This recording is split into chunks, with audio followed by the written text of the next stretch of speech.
तूफानी रात की तारीकी में एक सुनसान गांव था जहां के जंगलों में कोई जाने की हिम्मत नहीं करता था।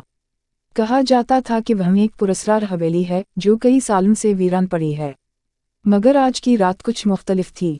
आसमान पर काली घटाएं छाई हुई थीं, बिजली चमक रही थी और तेज हवा दरख्तों को झंझोड़ रही थी।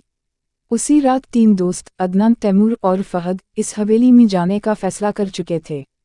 हवेली की दहलीज पर, यार ये जगह वाकई खौफनाक लग रही है, फहद ने सरगोशी की।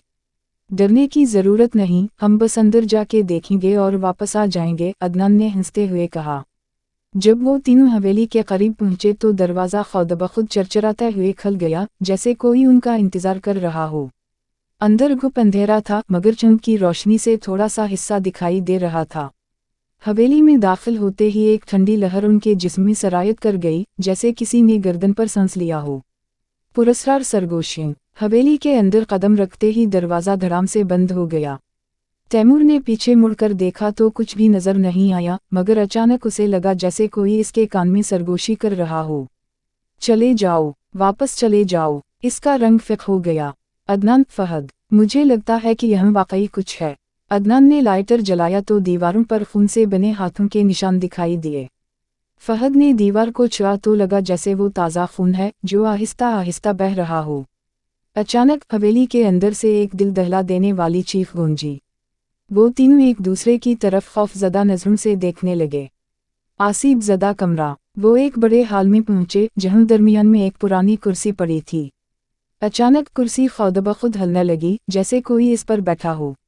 अदनान ने जेब से मोबाइल निकालकर रोशनी की तो देखा कि कुर्सी पर कोई औरत बैठी थी जिसके बाल बिखरे हुए थे, आंखें बिल्कुल सफ़ेद थीं और चेहरे पर एक मकरू मुस्कुराहट थी।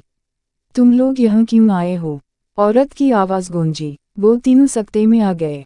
तैमूर ने कांपती आवाज़ में कहा, हम बस गलती से आ गए। औरत ने हाथ उठाया और एक झटके में हवा में गायब हो गई। लेकिन अचानक अदनान की चीख निकल गई, किसी ने उसे पीछे से खींच लिया था। वो ज़मीन पर गिरता चला गया, जैसे कोई उसे अंधेरी गहराई में घसीट रहा हो।